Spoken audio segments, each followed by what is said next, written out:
Good morning. मैं हूं आपका दोस्त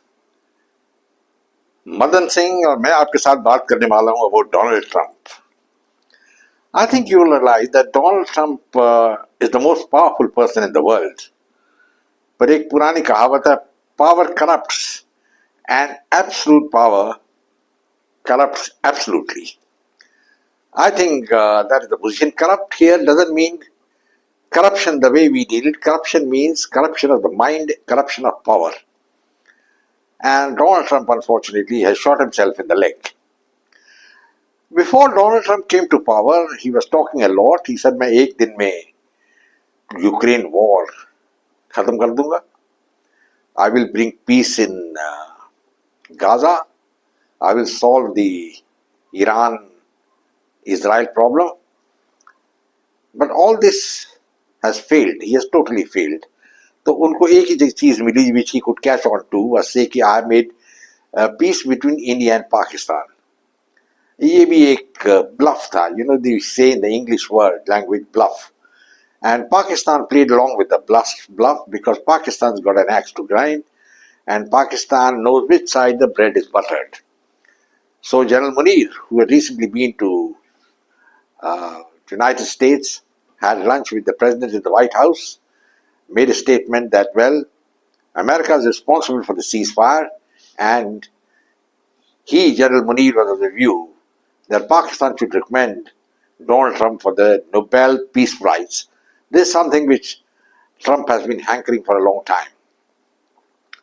Well, this is just to show the mindset of the man, and he wants to manufacture something which he has not done. At the same time, he's got an ally in Pakistan, and Pakistanis are very clever. They know how to please their masters, the Americans, and they have pleased Donald no end.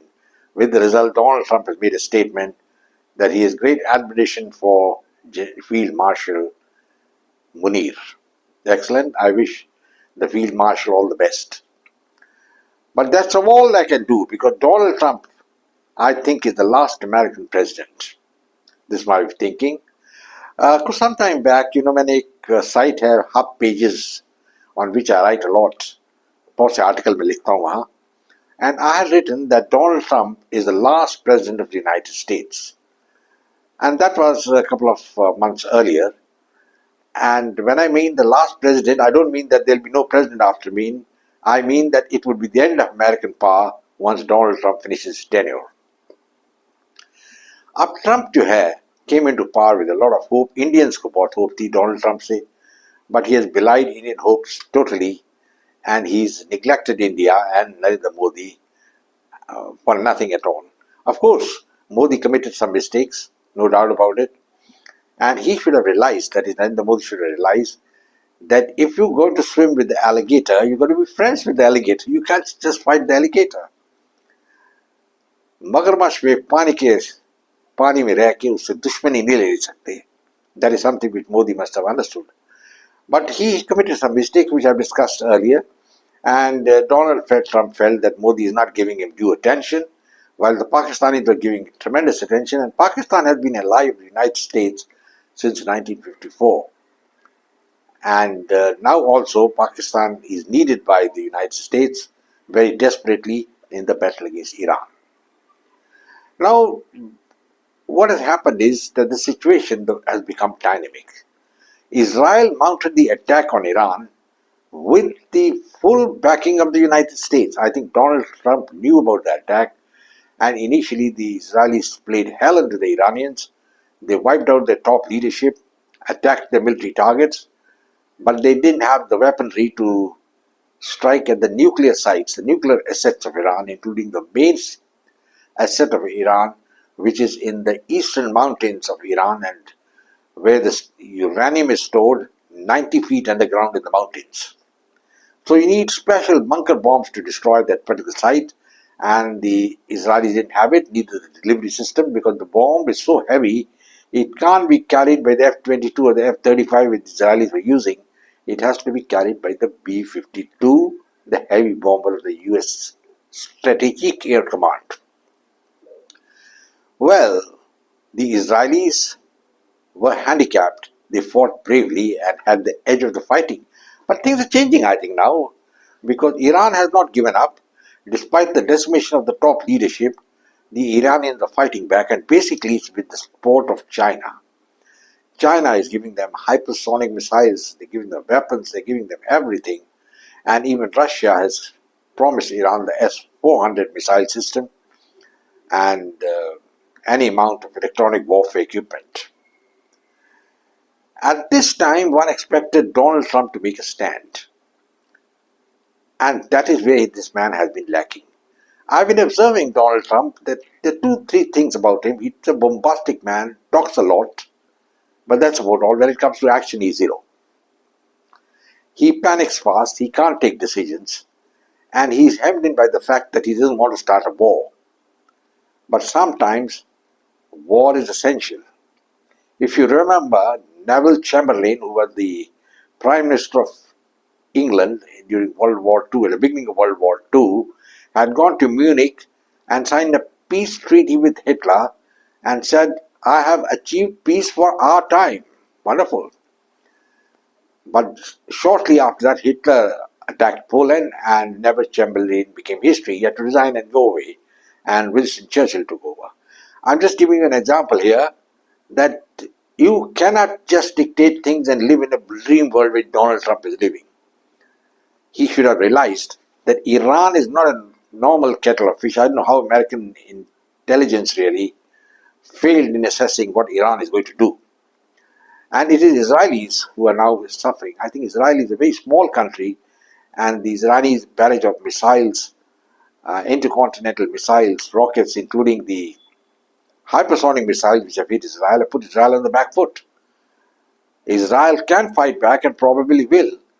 But Donald Trump was expected to intervene on the side of Israel and hit at the nuclear sites of Iran and carry out a regime change, but he's not done it.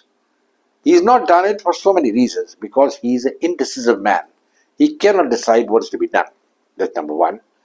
Number two, he has the element of fear in him. It was that fear that made him sign the peace treaty with the Taliban in Afghanistan, and luckily for him, he was defeated, and he couldn't oversee the withdrawal of the American army from Afghanistan, which came under Biden. It was a chaotic retreat, which is called the mother of all retreats, and insulted America no end. Now also he is undecisive, he is not decisive, he is mollycoddling Iran. He still says he wants to have a talk with them, and every time he gives some deadline, 10 days, 15 days, and now he's given a 14-day deadline to Islam to surrender. But what happens during the 14 days? Israel is hard pressed, just fighting, and the Israelis must be wondering, including the Israeli Prime Minister Benjamin Netanyahu, that is Donald Trump is a man who cannot be trusted. I think this is something which the Indian leadership must realize. And Pakistan also better realize that despite all the lunch which he's giving to Field Marshal Munir and talking good things about Pakistan, this man can turn turtle on his head, and tomorrow he can follow a totally different policy. I think now what has happened is he's come to know, a realization has dawned on him, that if he is going to attack Iran, it means a proxy war with with China. China is arming Iran. The Russians, of course, have put their hands back, and I think they are not fully behind Iran. That's a betrayal, but then that's part of the game. And most of the Sunni world is against Shia Iran. They would like Iran to be defeated. But Iran, as I told you, got a very strong ally in China, which has also got deep pockets. They can supply a lot of weapons, rockets, and they are doing that. And they are the ones who are now playing hell into Israel. So something's got to be done. Something's got to be done. And the only thing that can be done now at the moment is that the attack is launched by America to destroy the nuclear arsenal or the nuclear plants or the nuclear storage bin of the Iranians. And here is where Donald Trump is dithering. He's been dithering a long time. Like, for example, he has been saying NATO is an obsolete organization. But he doesn't have the guts to withdraw America out of NATO. Why doesn't he do it if NATO is an obsolete organization? And if he feels that Russia should be part of the G7, because Russia was a part of the G7, it was the G8 till 2014, he hasn't made any further move. He should have brought in this resolution in the last G7 meeting, but just talking aimlessly and just going away, and that is his strength. His strength is to talk aimlessly, and the execution level is a big zero. Same thing, he's been talking as Iran a lot. He was the man during the first term who withdrew from the nuclear agreement with Iran, and during the second term, Iran is more developed, and I think they've got enough uranium to make about 9 atomic bombs. And this is a time, it's now or never. But Donald Trump doesn't seem to be in that frame of mind. He can't decide. And he's thinking Pakistan is going to help Iran. Of course, Pakistan may give him 1 or 2 bases. They're going to do that because Pakistan needs money, and Donald Trump has promised them money for their economy. But at the same time, I don't think he has the courage to attack Iran through the bases in Pakistan. So Donald Trump has given 14 days to Iran to think over. Why should give 14 days is beside my imagination. I think if he's given 3 days, it is acceptable. That is 72 hours. You decide one way or the other, or face the American wrath. I think he's also realized that the Qatar government is playing a double game, and he has taken out all the American interests from Qatar. The heavy bombers have all been moved, and I think probably he'll move some of them to Pakistan and to Dejo Garcia. See, one thing the Indian government should realize, that if you had to be with the Americans, then you got to pander to the whims of Donald Trump. You cannot discuss with Donald Trump as an equal. You can't say that India and Modi cannot say I'm equal with the United States and I'll discuss everything on a one-to-one footing. You can't. India can't even discuss one-to-one footing anything with China. China is a power which is much bigger than India, and an economy which has a per capita income of almost 6 to 7 times more than India. And the Indians, unfortunately, I must comment here, are living sometimes in their own paradise. You know, it's their own paradise. You keep on saying we are a great people and all that. We are the 4th largest economy in the world. Now, what does that mean? Has got any relevance? How many people know that the per capita income of India, globally, India ranks 143 out of 194 nations. Is this something to be proud of? That means there's a lot of hunger in India, there's destitution, there's beggary, 20% below the poverty line. And what is the Indian talking of having an economy of 4th largest economy in the world is irrelevant. And that is the reason Modi gets short-shrift everywhere. I won't discuss what the Indian policy is, and maybe in another video I'll discuss what India is doing, but at the moment I'm concentrating on Donald Trump. Now, Trump, gentlemen, I think is burning the bridges of America. See, now you need an American president who is absolutely like Frederick the Great or Bismarck, who takes America forward. I mean, he can't keep your eyes only, I want the Nobel Peace Prize, and you see that General Murid makes a statement like that Donald Trump deserves a Nobel Peace Prize, though he's done nothing. But at the same time, Donald Trump must know that the stakes are very heavy. Tomorrow, if Israel is defeated, let's assume, or has to make peace with Iran, that would be the end of American hegemony in the world. And what I had written 3 years back, that in case Donald Trump comes to power, he was the last American president, was going to come true. He's got to be very careful now, and he has to make selective use of American power. What are the use of having all the B-1 bombers, the strategic bombers, the stealth bombers, the B-52s, when you can't influence a country like Iran? The Russians got a lesson in Ukraine, and that was because they didn't use their full force from day one.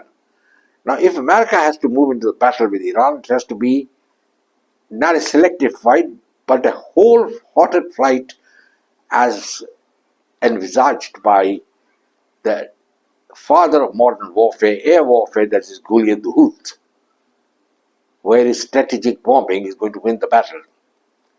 But he's got to authorize it, and he hasn't authorized it. I think he's dithering in doing it because he doesn't know the consequences. And his character is like that. His character is not to face up to reality, and when the chips are down, he backs down. He's not like Kennedy, who in the 62 crisis decided to face Russia once for all. And it was Nikita Khrushchev at that time who blinked and had to withdraw the missiles from Cuba. Here the things are entirely different. Trump is indecisive. He's indecisive everywhere. Recently, there was a statement by Tulsi Gabbard, his chief of security, who had said that Iran is on the verge of making a nuclear bomb within 6 to 4 weeks, anything during that period.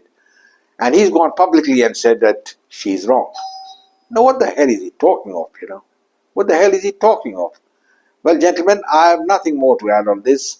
I think Donald Trump is in trouble, and he better pull up his boots, his socks, and I will say that in case you like my video, please share with your friends, come back for more, subscribe to my channel, and I'll say goodbye and God bless.